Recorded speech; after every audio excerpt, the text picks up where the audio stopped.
Okay, welcome to a mathematical induction question. So we've been asked to prove that this theorem, like this series of 5 plus 11 plus 19, all the way up to this hypothetical value n, which is given by 8n minus 3, will be equal to n outside of 4n plus 1.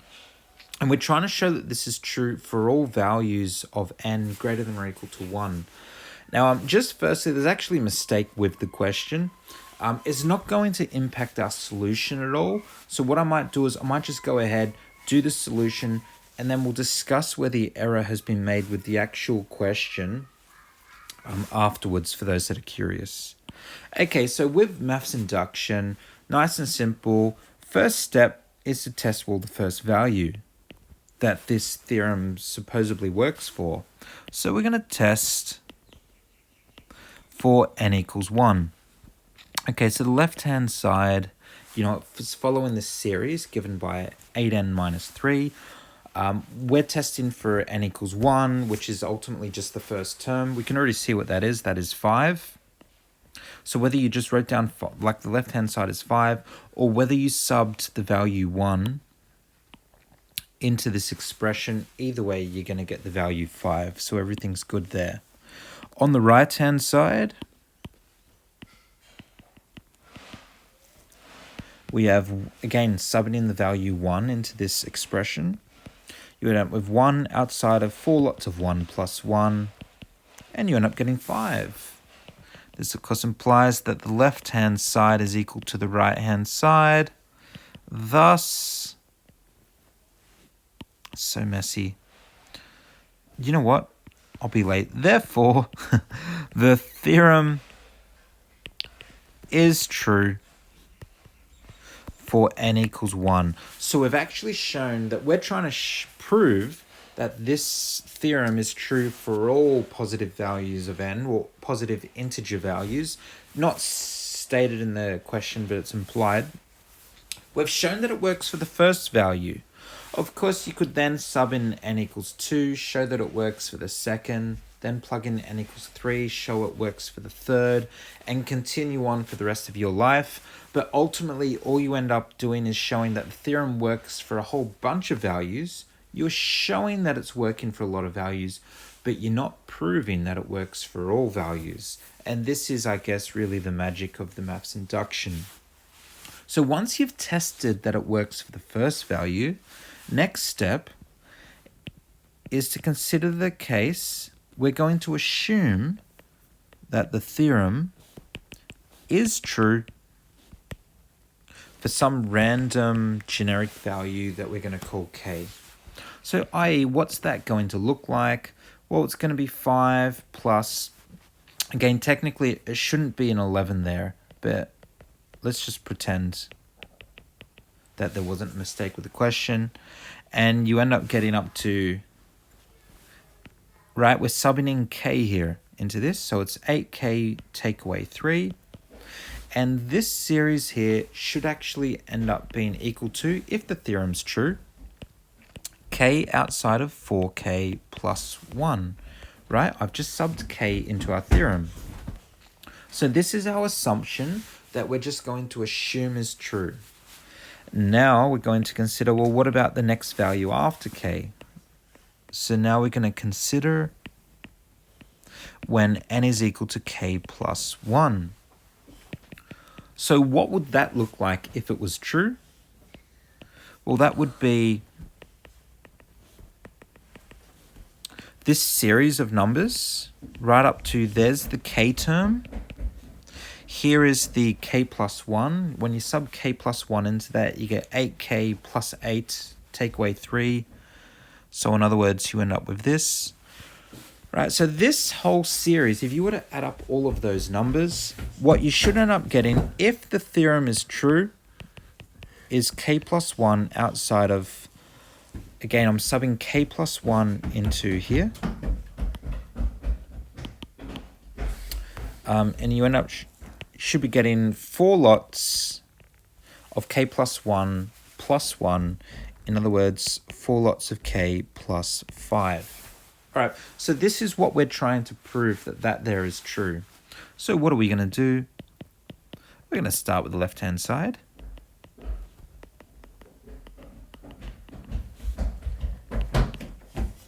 There's the k term, which I always like to include because of the substitution we're going to be making in a minute. And there's the k plus 1 term on the end. So this is our left-hand side. Sorry, I'm just going to super quick pause. Yes, what is it, Luce?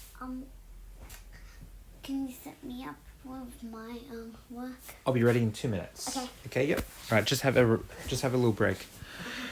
Okay, so this is our left-hand side. We want to try and get this and show that this is equal to the right-hand side. How do we do it? The same way we always do it. We're going to use our assumption for n equals k. So, if we go back up to our assumption, here it is. We assumed that the theorem was true for n equals k. So in other words, all of this should theoretically just be equal to this. Okay, so we have all of that down here in this left-hand side. So let's make that substitution. Right, I'm referring to all of this. So by using our assumption for n equals k, all of that should just be equal to k outside of 4k plus 1. We've got this 8k plus 5 left over at the end. How did we get that? It was from using assumption for n equals k. Okay, and from this point here, we've got an expression which can be expanded and simplified. Okay, end up with 9 lots of k plus 5. Let me just take this and just move it onto the next page so I'll have a bit more room.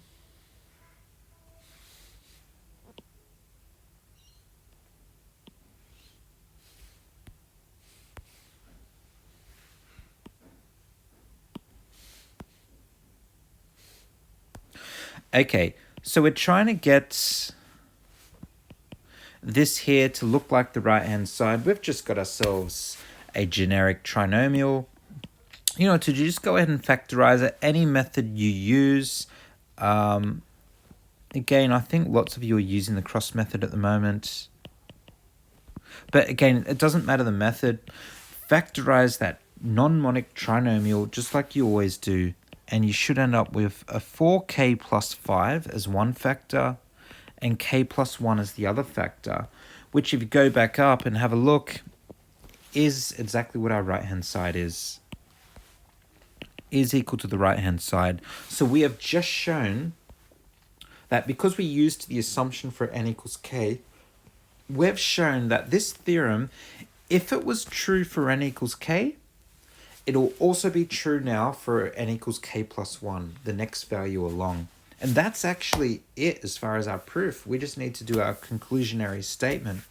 So just to recap what we have, we tested that the theorem works for n equals 1, right? And it did. It worked. We then said, well, let's assume, just temporarily, that the theorem does work for this random value k. If that was the case, this is what we get. And then we looked at the k plus 1, the very next number along. We looked at that, we explored it, we put in our assumption for n equals k, and we ended up showing that it also will work for n equals k plus 1, provided it worked for n equals k. So we know if it works for one value, it'll definitely work for the value after it. When you combine that with the fact that we know it works for n equals 1, that automatically then implies it'll work for 2. And then if it works for 2, it'll work for n equals 3. And whenever it works for n equals 3, it'll etc, etc. You understand? We've now done it. So how do we finish this thing off? Okay, so therefore, theorem is true for n equals k plus 1 if true for n equals k. That's just what we showed with the assumption and then considering n equals k plus 1. Since theorem is true for n equals 1, right? We already have that value that we know it's true for. combine that with what we've just done. Since theorem is true for n equals 1, therefore theorem is true for all positive integer values, or all integer values of n greater than or equal to 1 by mathematical induction. And that there is the solution. All 4 parts. You test it for the first value along.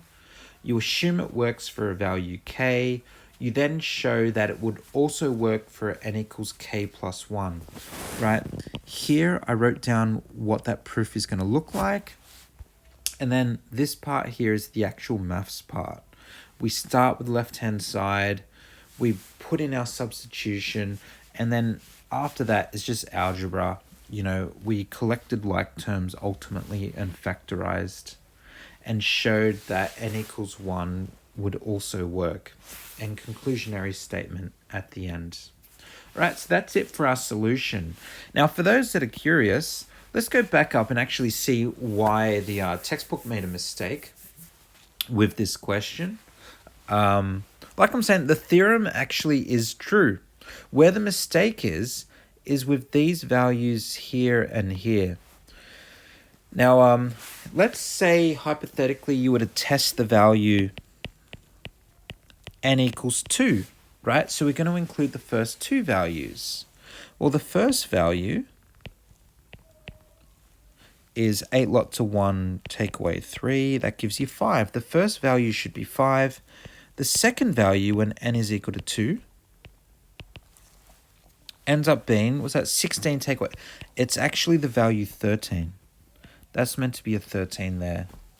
And if you were to plug 2 into this expression here, you know, you end up getting everything going great. Was it 2 outside of 8 plus 1?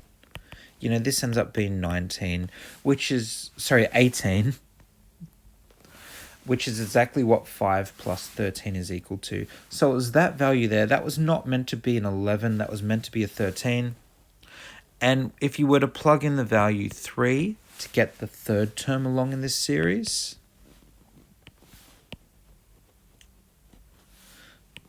then, you know, again, 8 lots of 3 is 24. Take away the 3. That was meant to be a 21. So it was just a little typo. It was meant to be 13 and 21. But as you saw, it didn't really impact our working out at all, because the only value we had to test was the first one. And fortunately for them, they didn't make any mistakes with this guy here. So it all worked out good in the end. Anyway, hopefully that helped. And I'll see you guys for the next video.